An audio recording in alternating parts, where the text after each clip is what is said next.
Madame, Monsieur, bienvenue pour cette édition exclusive de l'Africa Newsroom. Créateur d'emplois, vecteur d'identité culturelle, moteur de développement local, l'artisanat demeure aujourd'hui l'un des secteurs les plus dynamiques des économies africaines. De la mode au textile, en passant par la sculpture, la bijouterie, la maroquinerie ou encore la vannerie, des millions d'artisans contribuent chaque jour à la création de richesses et surtout à la valorisation des savoir-faire du continent. Selon l'Organisation internationale du travail, une grande partie de l'activité artisanale en Afrique s'inscrit encore dans l'économie informelle, alors que les micro et petites entreprises représentent près de 90% des entreprises et 80% des emplois dans certains pays du continent. Dans le même temps, l'essor du Made in Africa et du commerce électronique ouvre de nouvelles perspectives pour le développement du secteur. Dans ce contexte, une question se pose, celle de savoir si l'artisanat africain peut changer d'échelle et devenir un véritable moteur de croissance, d'innovation et d'intégration économique pour l'Afrique. Les réponses à cette interrogation avec nos invités du jour, nous sommes rejoints sur ce plateau par Nasro Sembroni, artisan et conférencier. Monsieur Sembroni, bienvenue sur le plateau d'Africa 24. Merci. Nous sommes également rejoints par Blaise Etoa, président du groupement des auteurs des industries culturelles et créatives du Cameroun. Monsieur Etoa, bienvenue sur le plateau d'Africa 24. Merci Catherine.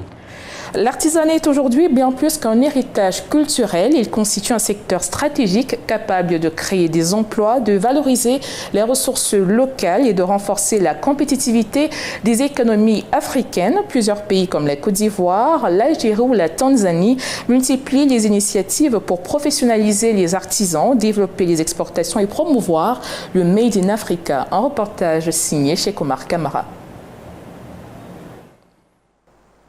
Sous l'impulsion de Sa Majesté le roi Mohamed VI, l'artisanat marocain est devenu un pilier économique majeur. Ce secteur stratégique contribue désormais à 7% du PIB national et emploie 22% de la population active. En 2025, les exportations ont atteint un record d'1,232 milliards de dirhams, soit environ 123 milliards de dollars. Cette mutation structurelle transforme un savoir-faire patrimonial en un levier de richesse et d'emploi. L'artisanat s'affirme ainsi comme un moteur essentiel du développement et de la création de valeur au Maroc. Aujourd'hui, notre pays a remporté la bataille de la préservation. Nous investissons désormais dans l'avenir des jeunes qui ont su intégrer l'innovation. Fort de cet héritage, nous créons des opportunités pour travailler et générer des chiffres d'affaires significatifs grâce à l'artisanat marocain. Au cœur de cette vision, la qualité et la valorisation des produits constituent le socle de cette stratégie. Grâce à la mise en place d'un système de qualité intégré, le secteur bénéficie désormais de 69 labels et de 344 normes profitant directement à plus de 2500 unités de production. Nous portons une vision claire pour la préservation de ce patrimoine conformément aux directives de Sa Majesté le roi Mohamed VI. Il est impératif de miser sur la formation professionnelle aux métiers traditionnels afin de sauvegarder cet héritage qui nous appartient. Il relève de notre responsabilité de le transmettre tout en créant des opportunités d'emploi. Plus qu'un simple patrimoine à préserver, l'artisanat marocain s'impose comme un pilier stratégique du développement du royaume au-delà de sa valeur patrimoniale. Le secteur s'appuie sur un réseau de 67 établissements formant actuellement 73 427 inscrits pour assurer l'avenir des métiers. En collaboration avec l'UNESCO, le programme Trésor humain vivant a déjà permis de sauvegarder 32 savoir-faire menacés. Cette ambition allie préservation culturelle et dynamisme économique pour façonner le futur du pays. Au-delà de la transmission des savoir-faire, l'artisanat s'inscrit désormais dans une dynamique d'innovation portée notamment par le numérique, les industries créatives, le tourisme. Plusieurs initiatives illustrent cette volonté de faire du secteur un véritable levier du développement économique. Un reportage de Rina Kwasi. Avec plus de 300 métiers allant de la menuiserie à la poterie, en passant par la couture, la mécanique ou encore la sculpture, l'artisanat demeure un pilier de l'économie béninoise. Mobilisant près de 30% de la population active, il contribue significativement à la richesse nationale. Des événements comme le Salon national de l'artisanat du Bénin offrent une vitrine aux artisans, leur permettant d'exposer leur savoir-faire et de conquérir de nouveaux marchés. La poterie est un savoir-faire de nos grands-mères. Je l'ai apprise avec elles toute petite.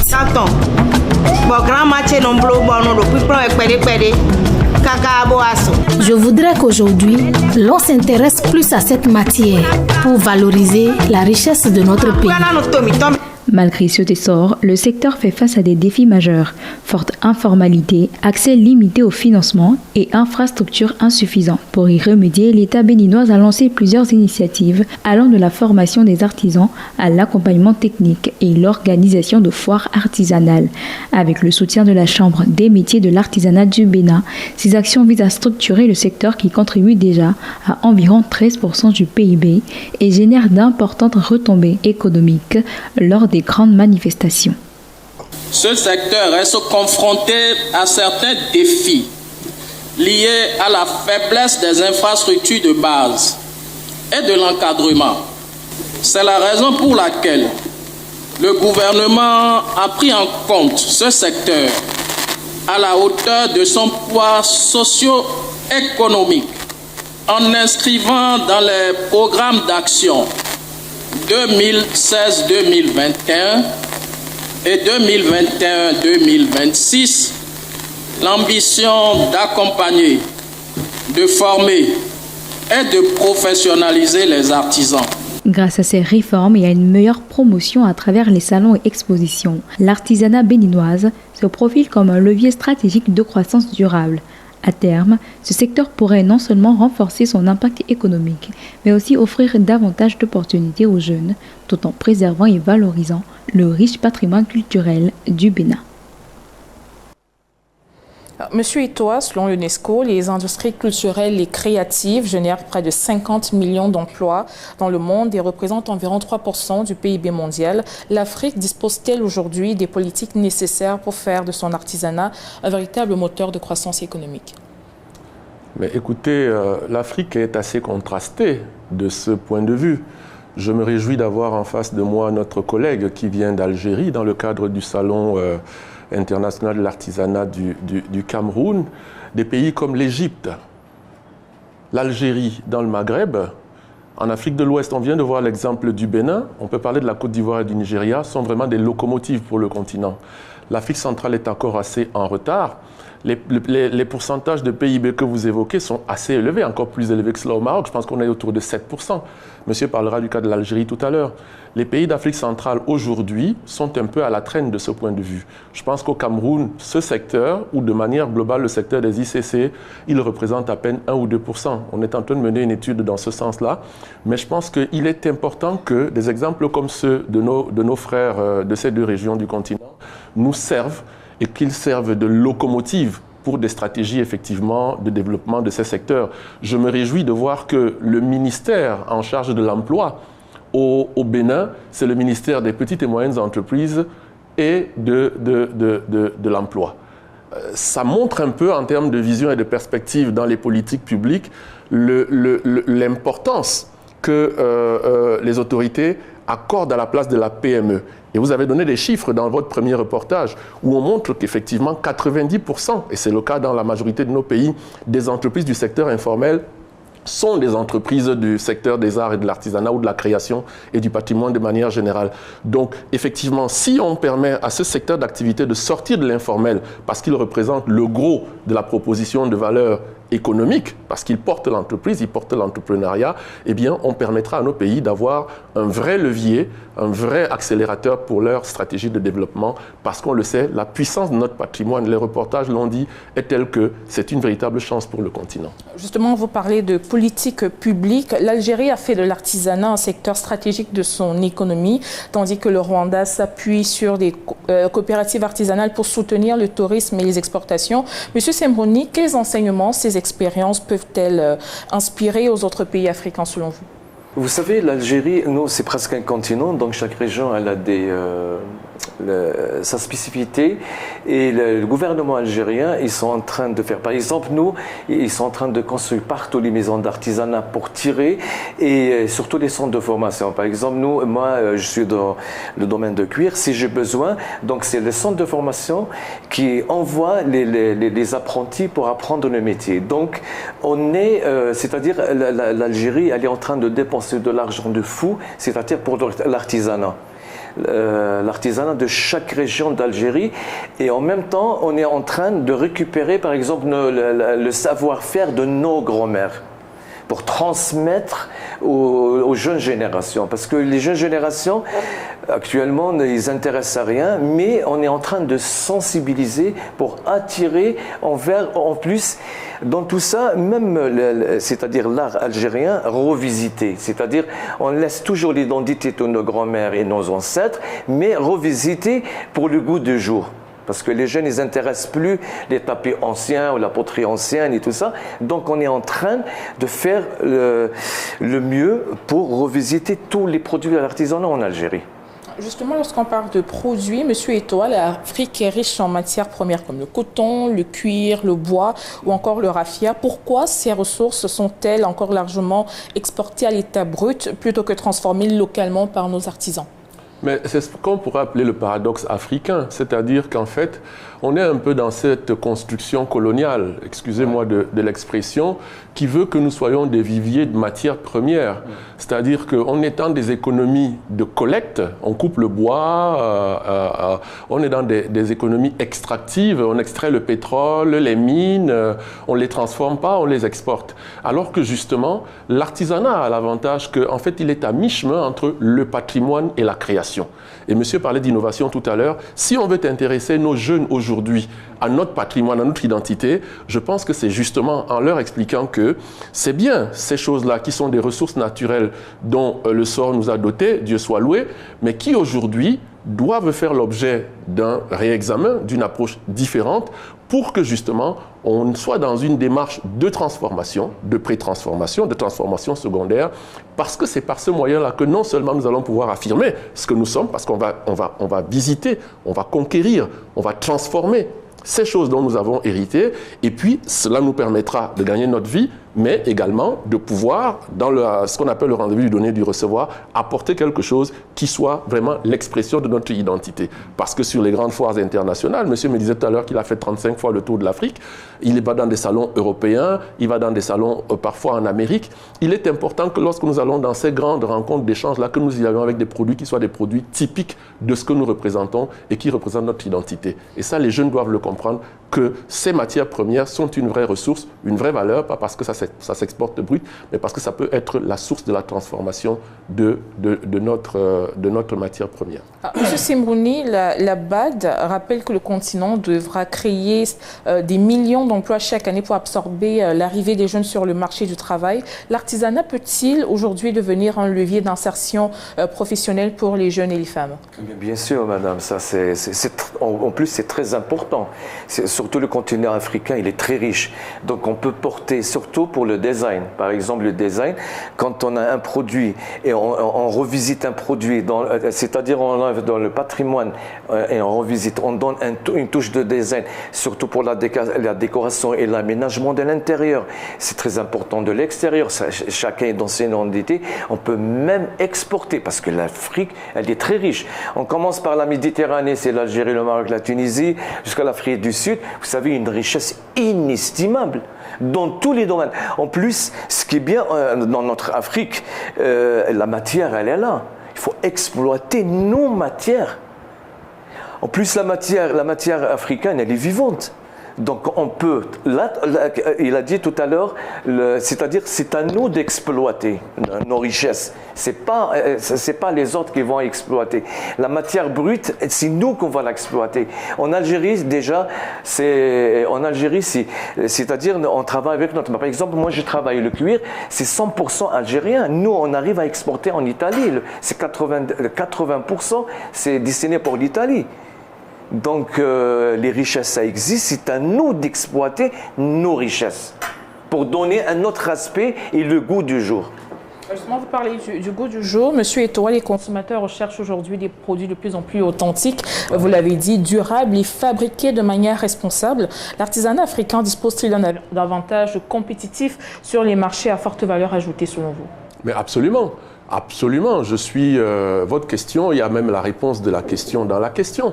Aujourd'hui, effectivement, en termes de valeur ajoutée, la notion d'authenticité est quelque chose de vrai, puisque justement, on parle d'authenticité. Et l'Afrique a cela de particulier que nos substrats culturels sont tournés vers l'humain. Vers l'humain. Donc, il n'y a rien de plus authentique que l'humain. Quand vous prenez nos matières, quand vous prenez nos processus de transformation qui sont effectivement à la base artisanaux, même si aujourd'hui on doit travailler dans des unités de production à pouvoir avoir des chaînes de valeur, à pouvoir travailler sur des processus de normalisation, de labellisation, les reportages également l'ont dit, pour que la qualité des produits augmente, parce qu'il y a également ce sujet sur lequel on pourra revenir tout à l'heure, eh bien aujourd'hui la demande des produits, effectivement, s'appuie sur un certain nombre de critères, l'authenticité, la durabilité, donc des transformations dans des environnements où des produits, par exemple, qui perturbent l'environnement, l'écosystème, la nature n'interviennent pas. Et nos procédés dans le textile, dans la transformation du bois, la transformation du cuir, sont faits en respectant ces principes de production. Donc il est juste question aujourd'hui de ne pas perdre ces savoir-faire, malheureusement qu'on est en train de perdre parce que, je reviens encore aux politiques publiques, les choses ne sont pas organisées de manière à ce qu'on ait des contextes, des curricula, des institutions où ces savoir-faire-là sont effectivement transmis au grand nombre. On intéresse les jeunes qui aujourd'hui passent leur temps sur les réseaux sociaux alors qu'il y a bien des choses à apprendre par rapport à ces savoir-faire qui sont souvent des très très anciens savoir-faire qui malheureusement partent avec les gens qui les ont développés pendant un certain temps et qui n'ont pas transmis aux générations d'aujourd'hui. Justement, vous parlez de labellisation, de normalisation. Comment aujourd'hui amener les politiciens ou les politiques à comprendre l'importance de formaliser, de former même la jeunesse justement à ces pratiques ancestrales? J'entends parler de compétitivité. La compétitivité aujourd'hui, c'est justement de dire à nos jeunes, écoutez, vous avez l'intelligence, vous avez le savoir-faire, vous avez aujourd'hui les outils, notamment les outils digitaux, et vous avez la matière première. Il disait, ne laissons pas les autres venir exploiter notre matière première.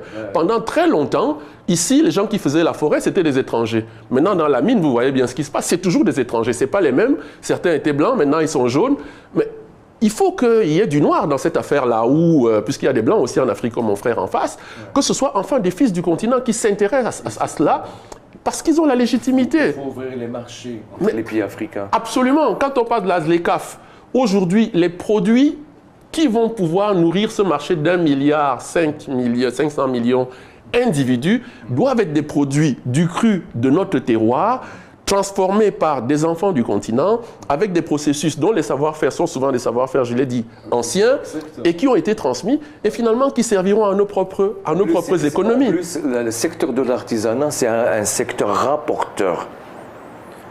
On peut avoir, c'est-à-dire, s'il y a le goût du jour, il y a le design, c'est-à-dire on peut exporter ça parce que les gens, ils consomment. Quand c'est nouveau et ancien, ça consomme. Que ce soit dans la poterie, dans le tissage, dans le cuir. Voilà. Et en plus, quand je vois l'artisanat, je suis très impressionné par l'artisanat du Cameroun.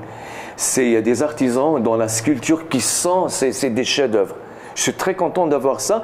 En plus, c'est votre richesse quand même. C'est le bois de l'Afrique. Donc, il faut faire autre chose que ça. Parce que vous savez, moi, je voyage beaucoup. Je vois toujours le travail africain partout, que ce soit en Amérique, en Europe. Il faut donner un autre goût, un autre aspect pour l'artisanat africain. Parce qu'on a, par exemple, le cas du Maroc, là vous allez, vous travaillez leur artisanat, donc on est jusque là. Le travail du Maroc, l'artisanat, il n'y a pas le goût du jour.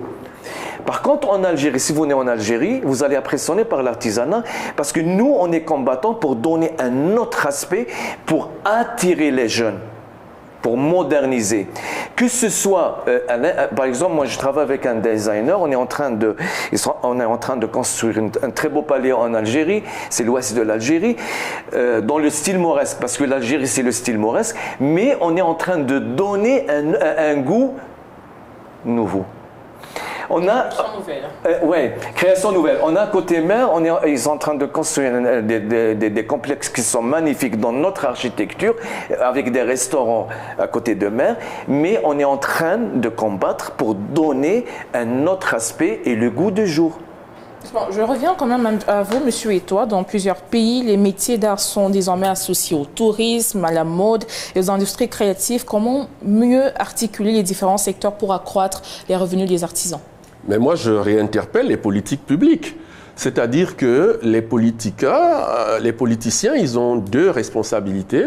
Ils ont, parce que souvent en charge de l'éducation et de la formation, parce que c'est eux qui bâtissent les politiques dans ces domaines-là, il faut pouvoir permettre que les savoir-faire, et notamment les savoir-faire ancestraux et artisanaux, entrent dans les curricula.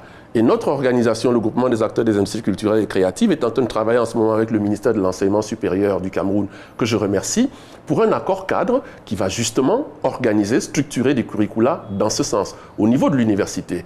Mon confrère Bassek Bakobio, paix à son âme, avait déjà réussi à porter, par exemple, la production cinématographique dans l'enseignement secondaire jusqu'en classe de première. Il faut ce genre de choses, c'est de la responsabilité des pouvoirs publics.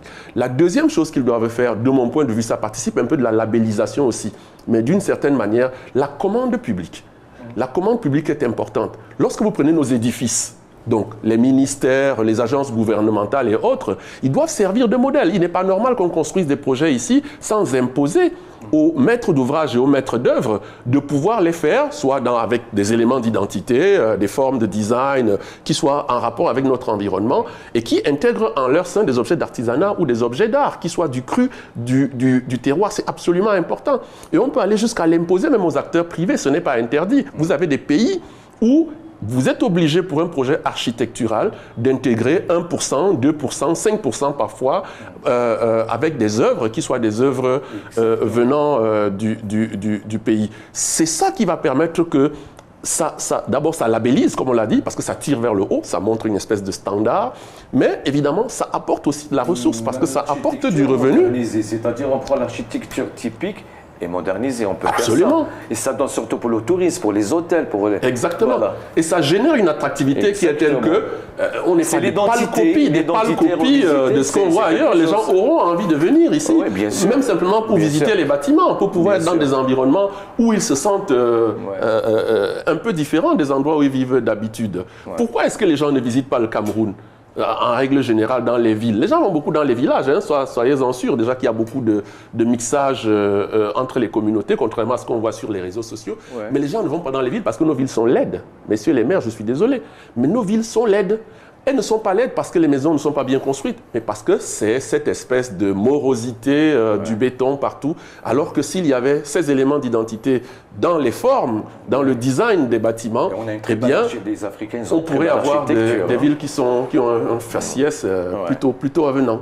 Alors, M. Sembroni, je reviens à vous. Les salons internationaux comme le CIARC et les politiques de promotion du Made in Africa se multiplient. Suffisent-elles à faire émerger de véritables marques artisanales africaines capables de s'imposer sur les marchés internationaux? S'il y a la vraie politique pour l'artisanat et les artisans, ça c'est d'abord c'est un tabou. Vous savez pourquoi? On a parlé tout à l'heure qu'on a toutes ces richesses, mais c'est mal exploité. Il faut vraiment, pour atteindre sur les marchés internationaux, d'abord, il faut vraiment exploiter nos richesses, nos savoir-faire et le design. Ça, c'est très important. Voilà. Alors, nous marquons une courte pause dans cette édition de l'Africa Newsroom. À suivre dans la deuxième partie, nous analyserons les principaux défis auxquels reste confronté le secteur de l'artisanat et les artisans, financement, formalisation, innovation, compétitivité et accès aux marchés internationaux et régionaux. À tout de suite.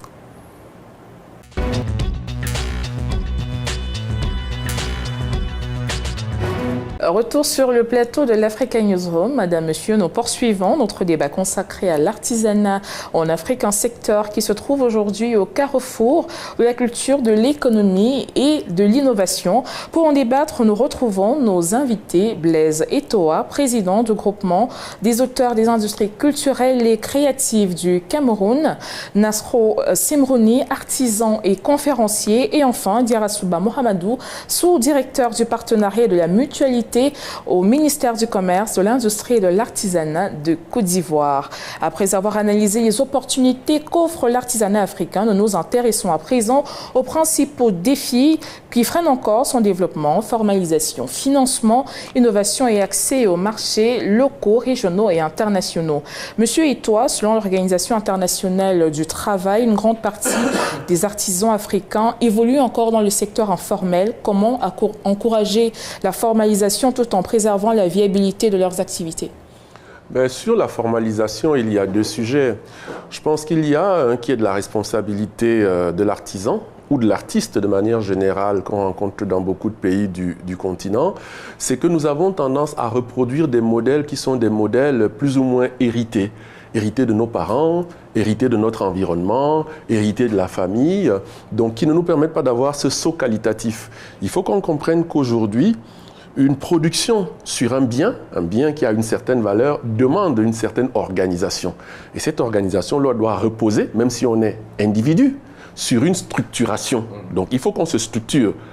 En général, vous le voyez, les gens travaillent vraiment à leur échelle. C'est pas mauvais de travailler à petite échelle, mais il faut une organisation qui permette que, si on doit par exemple, je dis n'importe quoi, participer à un salon, qu'on puisse avoir la démarche qui permette qu'on soit identifié, qu'on puisse être éventuellement accompagné, qu'on puisse, on parlera de la question des financements tout à l'heure, si on veut bénéficier de financement, il y a un minimum de liasses administratives à pouvoir faire, donc qu'on sorte un peu de cet informel dont on a hérité et qui ne permet pas de faire le saut qualitatif. La deuxième chose, c'est plutôt du côté de ceux qui ont la responsabilité d'organiser. Ça peut être les acteurs publics, donc qui structurent les politiques et donc les statuts.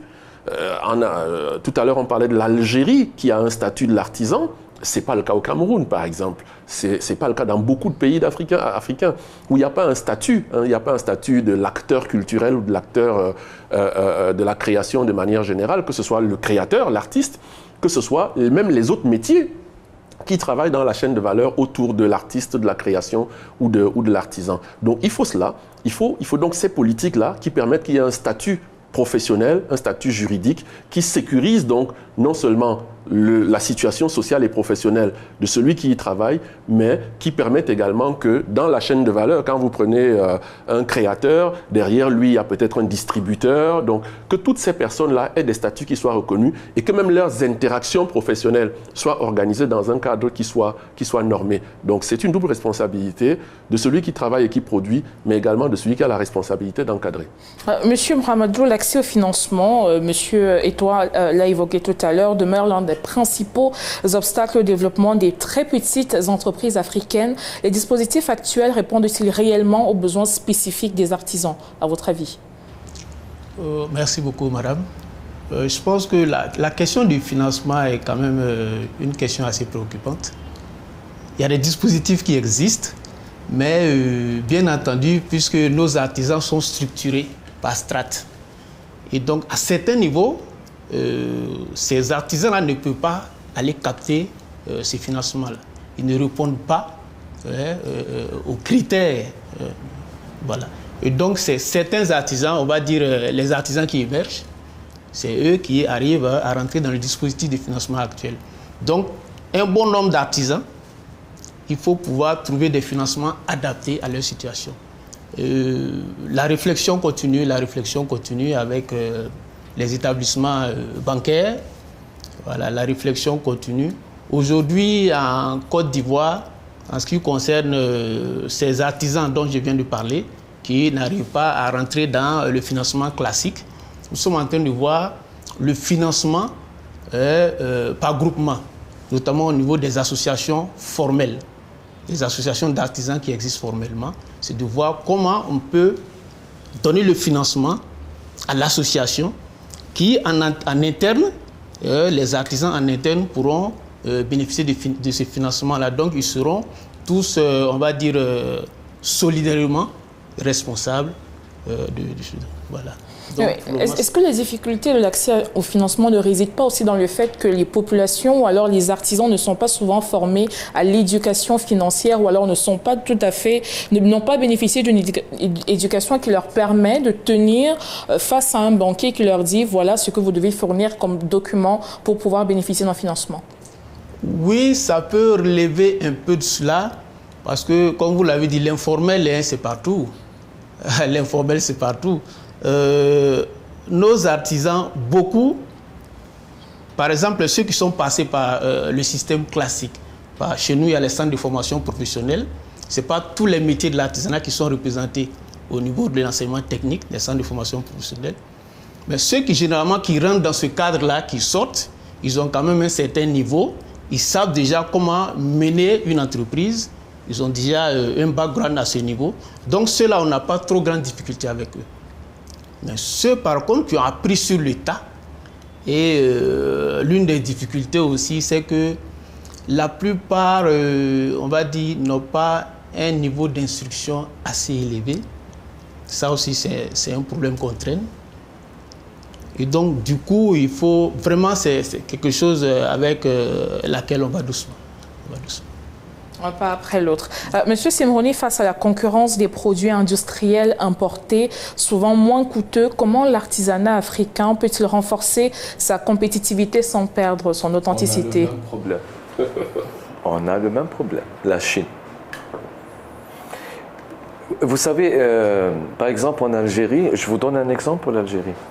L'Algérie, ce n'est pas tout le monde qui sont aptes pour l'artisanat. Donc, il faut avoir vraiment le goût, c'est-à-dire un certain niveau et tout ça. Pourquoi? Parce que les marchés, ils sont inondés par la Chine. Donc, les gens, ils ne savent pas la valeur. C'est-à-dire que si vous dites, par exemple, ça s'est fait à la main ou vraiment artisanal, vraiment on a acheté ils ne comprennent pas ce que c'est que la matière et tout ça. Donc, pour eux, c'est un dinar symbolique. Donc, la Chine, des trucs chinois, ils n'intéressent plus à l'artisanat. C'est ça le problème. C'est-à-dire, l'artisanat, il faut avoir vraiment un niveau. C'est ça le problème. Il faut arrêter beaucoup d'importations. Il faut motiver l'artisanat. Le cas de tous les pays africains aussi. Hein. Moi, j'étais en Égypte. L'Égypte, c'est inondé par l'artisanat, mais les gens, ils achètent des trucs chinois. C'est ça le problème. Mais cette question de l'importation, c'est un massacre. Hein, oui, exactement. Je pense qu'il est absolument important qu'on puisse préserver un minimum. Je ne dis pas qu'on ne coopère pas au plan économique avec les amis de nos pays et l'Asie. On a des pays qui sont des partenaires économiques importants de nos pays. Mais comment comprendre que des éléments d'identité singuliers qui nous caractérisent, comme le textile par exemple, se retrouvent aujourd'hui produits dans des quantités, mais alors exponentielles, dans un certain nombre de pays d'Asie, et viennent inonder le marché. Et c'est un double paradoxe, parce que nous travaillons à promouvoir l'identité locale. Si même les gens y vont, et qu'ils trouvent ces produits moins chers sur le marché, ce n'est pas dans l'artisanat local qu'ils vont aller investir. Exactement. Ce sont dans ces produits de substitution avec le Ndok, le Bogolan, le Togo. Exactement, c'est dans ces produits de substitution qu'ils vont mettre les petites ressources dont ils disposent. Et ça crée une espèce de phénomène, une espèce de cercle vicieux qui fait qu'à la fin, nos artisans ne peuvent pas s'en sortir dans ces conditions. Le gros problème, c'est que la Chine, elle fait la reproduction. Tout ce qui est artisanat, elle fait la reproduction. C'est-à-dire, elle prend le produit africain, le produit algérien, ou marocain, ou tunisien, et tu trouves des chaînes de produits, et ça n'a rien à voir. Ils ressemblent, mais ça n'a rien à voir avec la qualité qui est faite à la main. C'est ça, c'est tout un problème.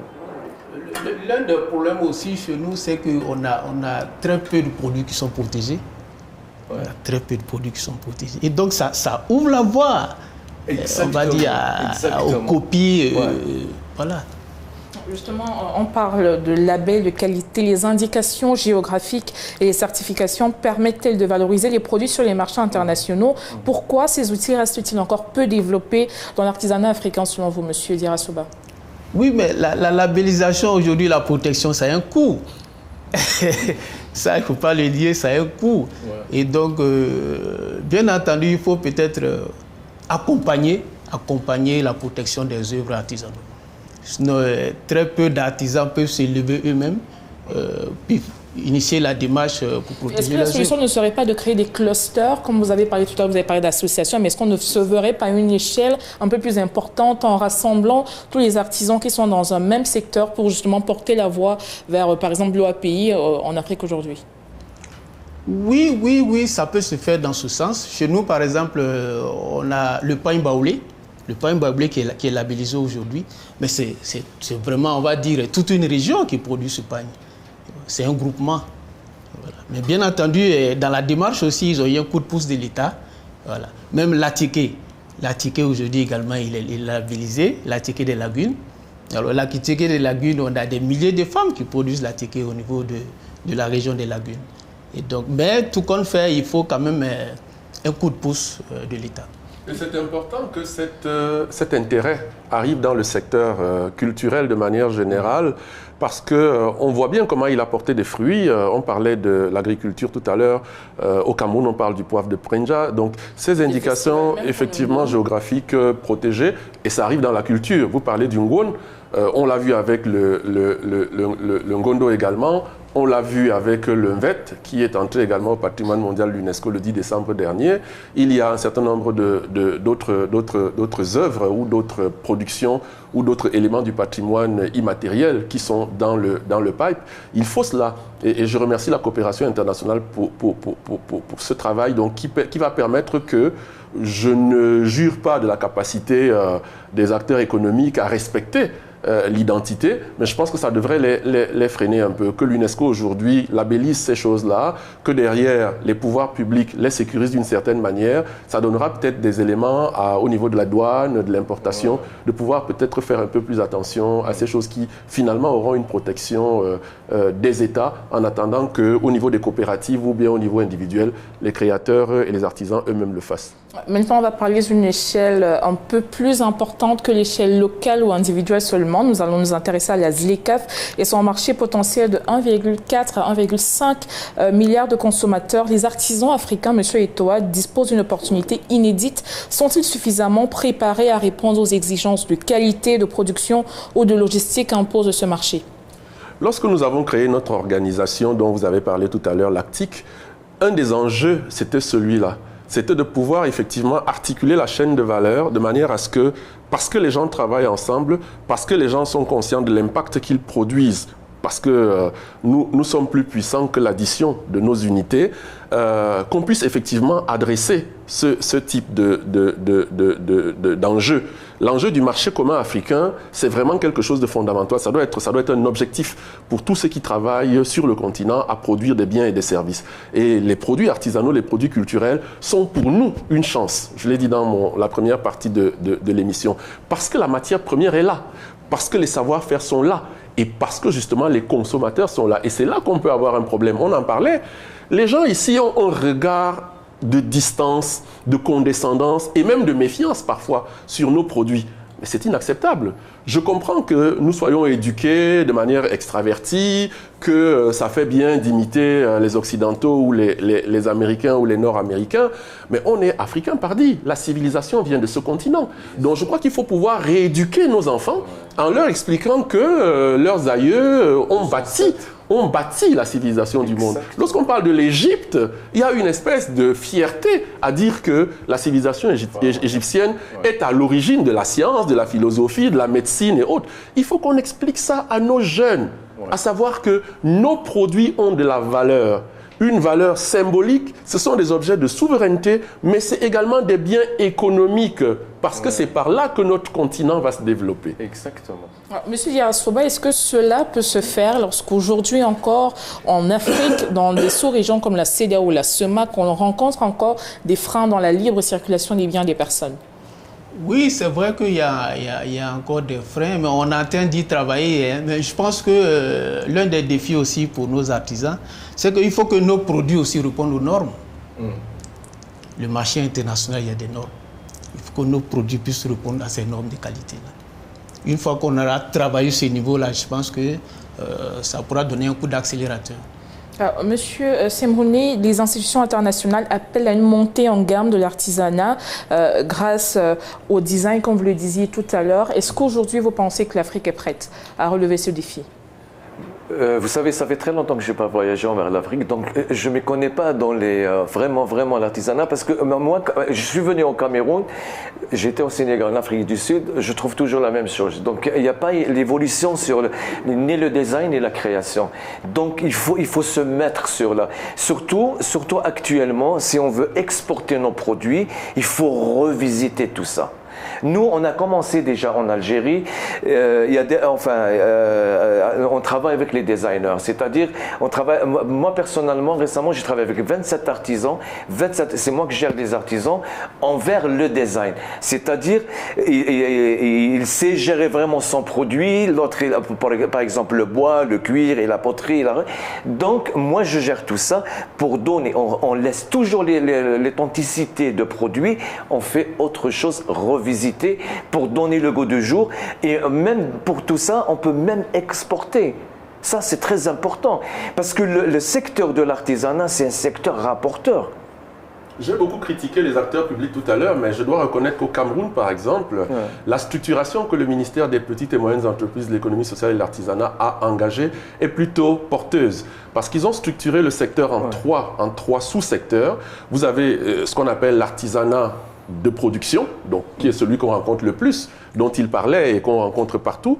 L'artisanat de design, donc vous voyez, on est déjà dans des choses un peu plus, voilà, la création. Et puis l'artisanat d'art.